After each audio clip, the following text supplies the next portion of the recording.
अस्सलामुअलैकुम जी। इस वक्त हम मौजूद हैं फैसल टाउन फेज 2 में सेक्टर आई में। आज तारीख है 25 जनवरी 2026।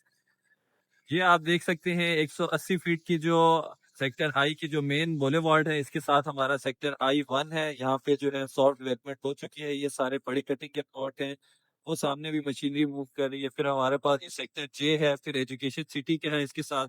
और इसके ऊपर आप देख सकते हैं खूबसूरत जो मारगला के पहाड़ों का व्यू है। जिस तरह का वहाँ पे जो इस्लामाबाद में आपको लुक नजर आती है, वो वाले जो है यहाँ पे अवेलेबल है।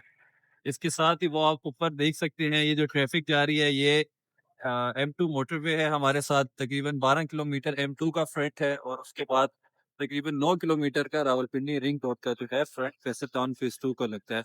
अभी भी इस वक्त भी हमारे पास काफी लिमिटेड सी इन्वेंट्री मौजूद है सेक्टर Q&R में।